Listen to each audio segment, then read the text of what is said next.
Rob Gilligan sitting right in front of me, President, Cape Girardeau Area Chamber of Commerce. Hi, Rob. Fawn, how are you this morning? Good. Welcome back. Good, thank you. Yeah, I like you're kind of a hop, skip, and a jump.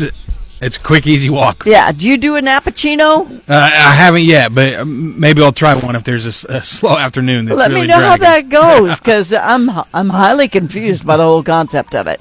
All right. So SBA disaster loans are available for relief for businesses in our area.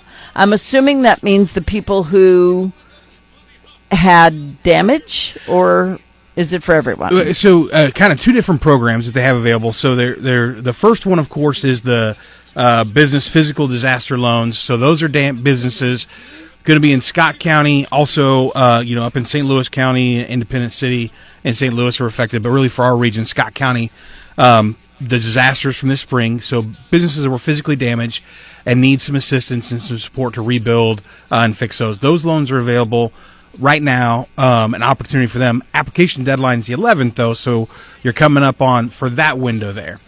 There's a second round of funding that's available, and this is what's usually referred to as economic injury disaster loans. So these are the EIDL loans, and these are for businesses that were impacted, their business activity was impacted by those, and that stretches out into the counties that touch the area. And so Cape Girardeau County being one of those around the area that has that ability to access that, as well as Franklin County, Jefferson County, Mississippi, New Madrid County, Stoddard County. So businesses that would normally be doing business activity, and that business activity was disrupted because of the storm. So maybe they have a bunch of clients whose businesses were disrupted, and so they lost business in that capacity, or they service business activity in that region, and it caused business loss for them.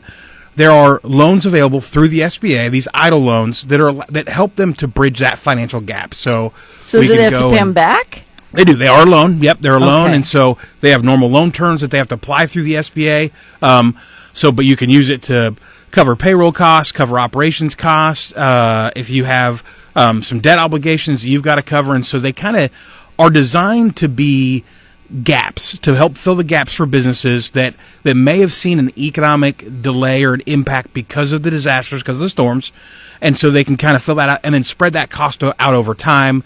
So depending upon their situation, each one's individual. Shortened term would be a 7 years, so they could spread that cost out over 7 years, even up to 30 years if it's a large enough loan, large enough project that they have to do, depending upon what's available to them. And so each one's individual. It's great that they do this, though, because can you imagine? I mean, one storm and you go out of business. Yeah, you bet. And so and the SBA really has that understanding that there certainly are those businesses that directly impacted, right? The ones that had physical damage, have lost things, maybe lost inventory, lost certain things. But that ripple effect of the impact in the area and how it affects business activity, sometimes that's one of the things you don't think about businesses. But if all of a sudden you lose 10 or maybe 15% of your normal client base, right, because of some impact or some limitation of engagement, that affects your business's stability long term. And that's really what these loans are designed to do, is solve that gap to help businesses weather the storm, for worse of a better term.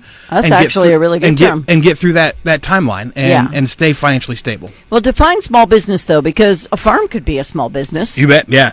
So this is really actually designed for farms. Is like one of the great ones that benefits in this area.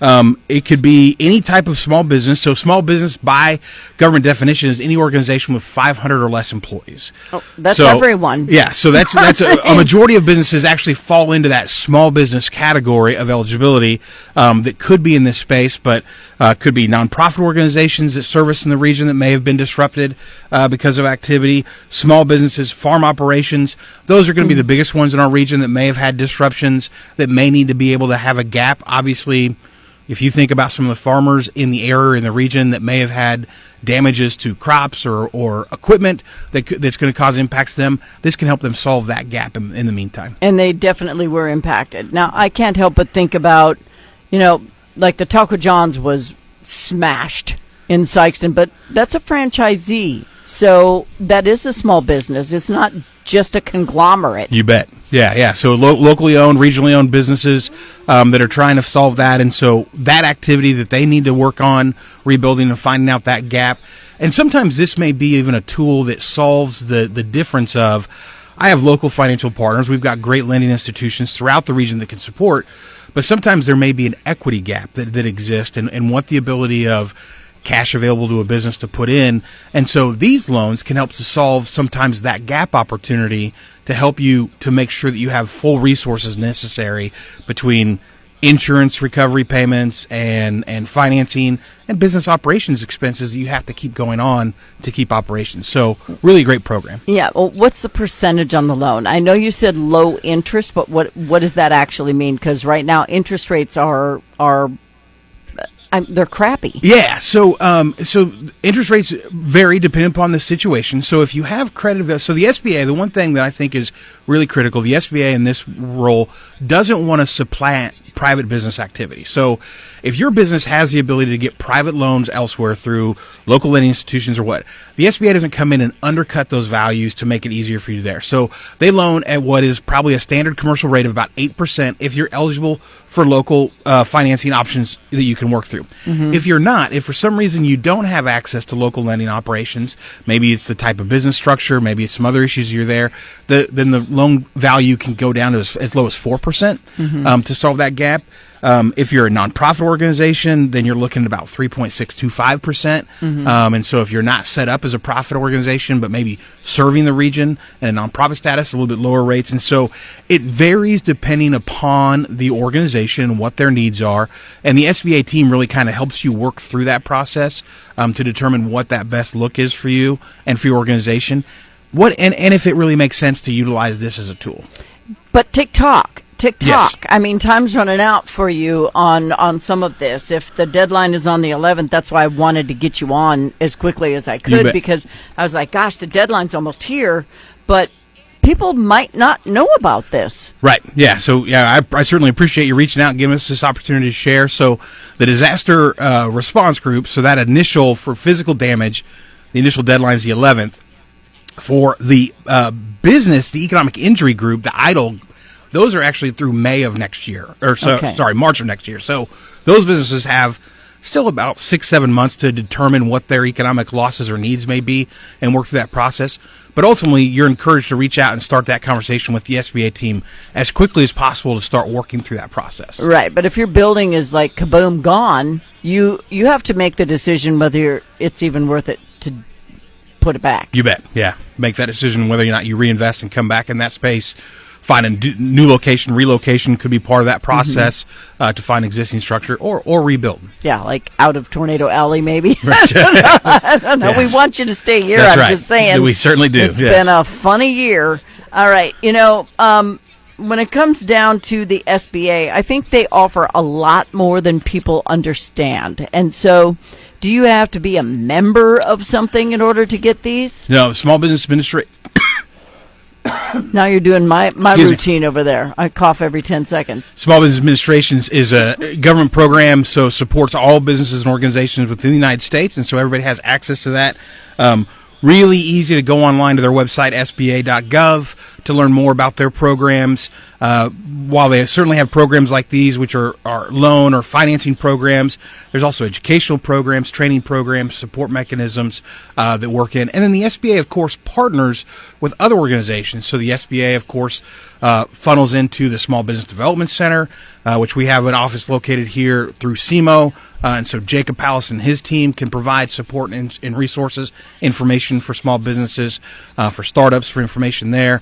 And so really kind of a critical piece to supporting that business and industry that really drives the U.S. economy, and that's small business. Okay, so the SBA office, I mean, you can call them, go online, whatever. If they're not a member of the chamber, can they still call you and ask you? You bet. I'm happy to help any business in the region to provide insight and make those connections to the team here. It's as simple as a 1-800 number to get a hold of the office, or go to or of course go online, and we can connect you with the team here in Missouri as well, who are the contacts to get the process started. So don't suffer needlessly. I mean, these things are available. I know some people are like, gosh, I can't take on another loan. I can't do this. I can't afford that. But you have time to pay it back. I'm sure there's a leeway time there between rebuilding and getting your employees back up to snuff before you have to start making gigantic payments. You bet. Yeah, they work with you to help structure that. So what makes the most sense for your organization?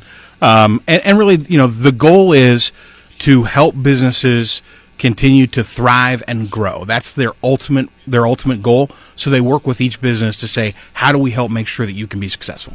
All right. So people are wondering, you said up to 500 employees.